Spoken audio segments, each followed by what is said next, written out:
Alright, so I've had a bunch of people ask me about wingbone calls and how to make a wingbone call, so I'm finally doing it. So I got this jake here. It's a real big jake, about 17 pounds, a little over 17, so it's comparable to a gobbler. Most of my wingbone calls are made with gobbler wing bones. That's what I prefer, but you can get a different tone by cutting them different lengths. So you want a sharp knife. It really makes a big difference. And you want to come up under the wing, right where it meets the body. There's a ball joint up in there. You can feel in there. That's where you take your knife. You start the cut up underneath the armpit until you can flip the wing back. Once you do that, you can see the ball socket. There's the ball joint. That's the end of your wing bone.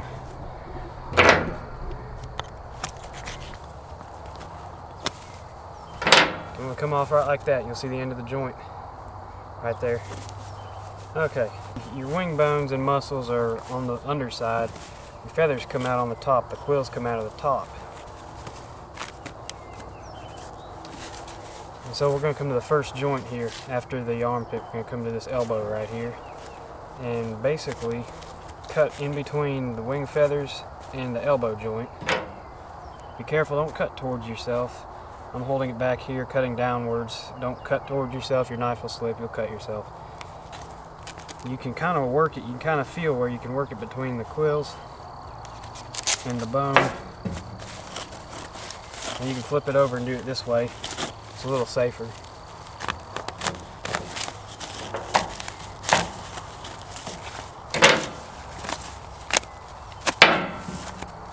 There's those feathers. They're still attached to the skin and everything. Just basically just shape it straight off. This one here, we don't have to remove the feathers. We really just got to cut the joint. It's kind of tricky. Before I do that, I'm going to skin this out, make it easier to see things. Get rid of the feathers. Alright, so you just want to find the joint here.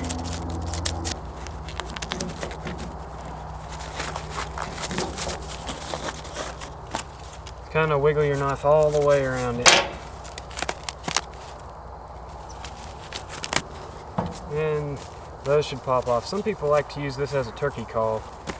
You know, rub some borax in there, pin it out, and let it dry. Do a hen fly down sound in the early morning when you're hunting the bird off the roost. I never carry that with me, but some people love that. Now we're basically just down to getting the rest of the skin, the meat, and feathers off. That should be good enough. The rest of it will come off when we boil it. So let me get this other wing cleaned up here, and then we'll go and get the pot ready, and I'll show you how to do the rest of it.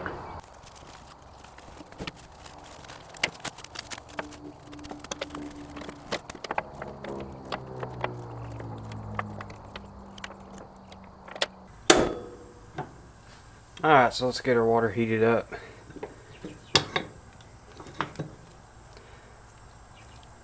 Get the wing bones in.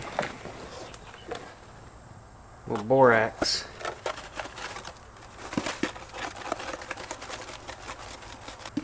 And some Dawn.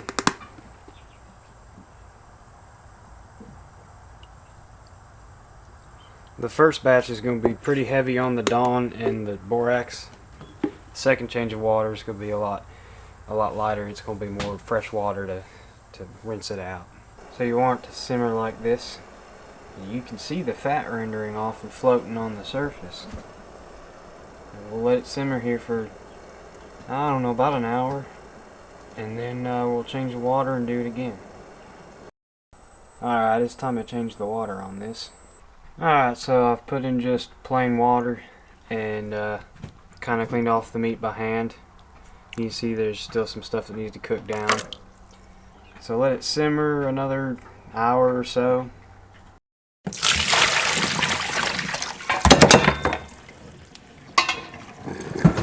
So we're going to try to clean these off most of the way, but don't worry about the joints because we'll cut them off.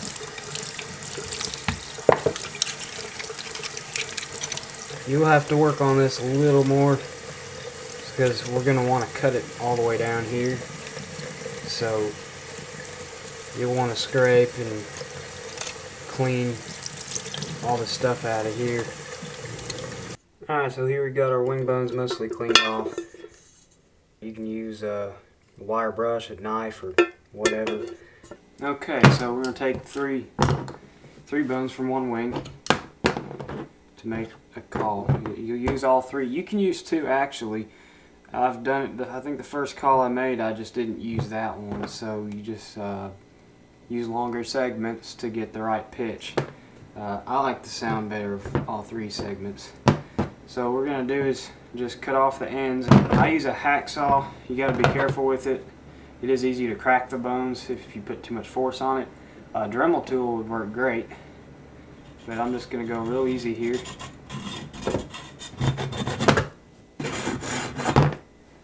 Alright, this will be the mouthpiece. You'll notice there's a rounded end and there's a more flattened end. This flat end is your mouthpiece. Should be mostly hollow, but there may be some marrow in it. You can actually blow the junk out of it like a straw, and there'll be a little marrow that comes out.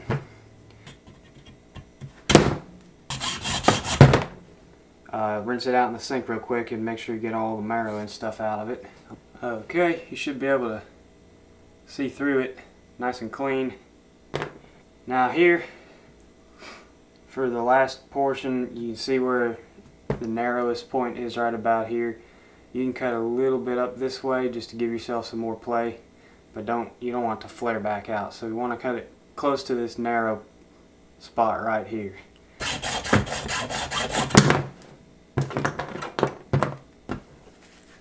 Be careful with a hacksaw. I did nick it a little bit right there. That's one of the reasons I don't like a hacksaw. Like I said, you can use a Dremel or whatever. Okay, this will be like the trumpet portion that kind of gives it that good sound chamber. And I like to just take the widest point and cut straight across.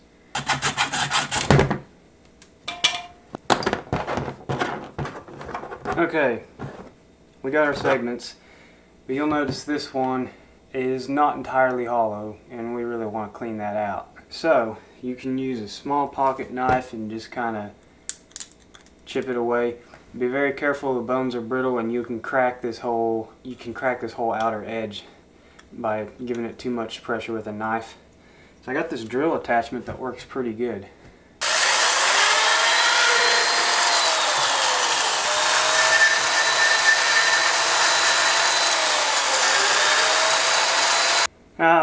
I would suggest a smaller screwdriver to go in there and actually break loose some of the webbing in there. This little screwdriver will help, where you can just kind of carefully work it into there. And this works a lot better when it is fresh out of the water. Instead of letting the bones dry, these fibers in here break free more easily when they've been soaked.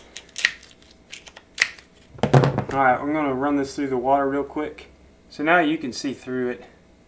It's not perfect, but you got your sound chamber. That's all you need. If you want to go and clean it out, make it real smooth, that's just for looks really, to make a nicer call. But for the point of this video, it's not necessary. So, alright, so we're going to take our middle section and fit it into the bottom. Now this will not fit, as you can see. You want to try different angles. With some wing bones you may need to shave a little bit off of the insert side and then kind of waller out the inside of.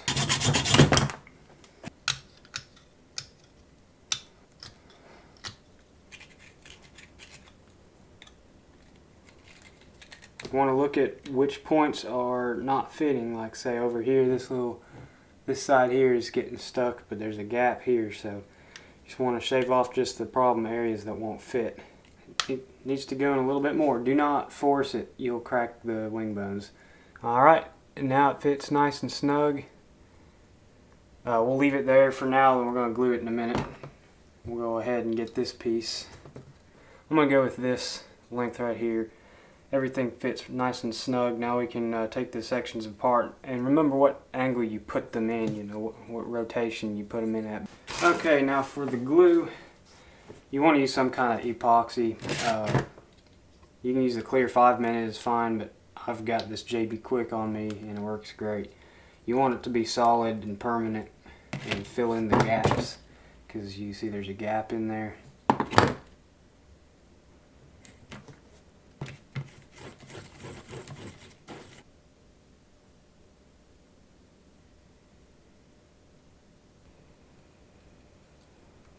Fit it in there, make sure it all looks good. Do a little bit around the outside here, just make sure it's sealed.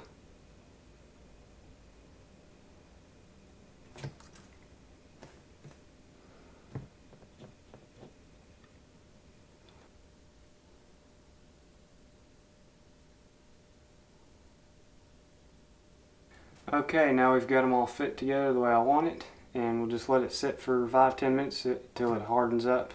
Sand any rough edges and get it nice and smooth, and then I'm going to show you how I wrap the thread. Just basically going to get some cheap thread, sewing thread from Walmart. It's like that, I don't know, 94 cents or whatever it costs. Just kind of smooth out the joints here, and this is optional, you don't have to do it.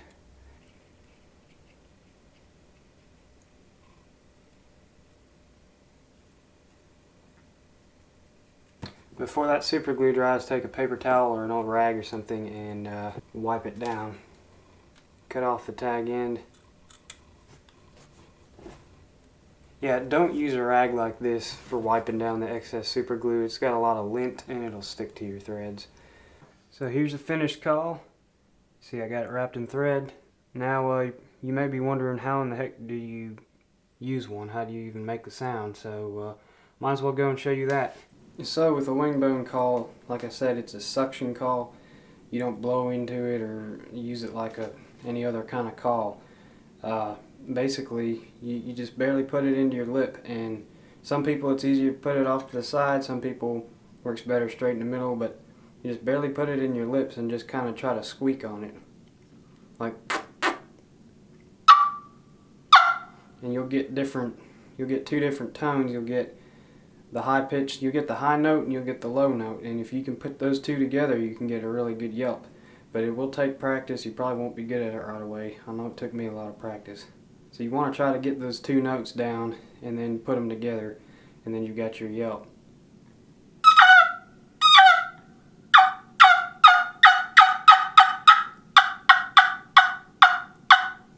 Now, see how I'm holding it? You want to take your thumb and index finger. And see, I'm right-handed and I always hold it in my left hand. Whatever's more comfortable for you. Take your thumb and index finger, hold it like that, and take your other hand and just cup it. You want it to be like closed off sound chamber, and then open your hands and the tone will open up.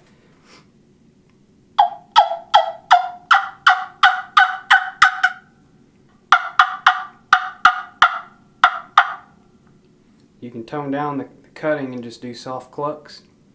I like to keep my hands more closed for that.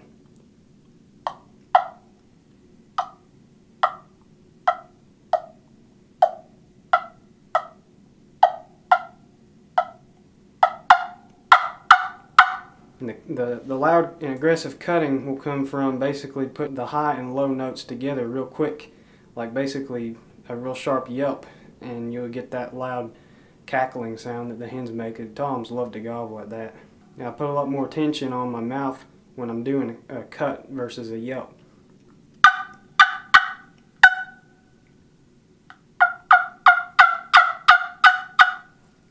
Now it's raining outside at the moment, but if this rain will let up a little bit, I'll take y'all outside and hear what it sounds like in the woods. I'm going to test this out here in the woods and hear what it sounds like.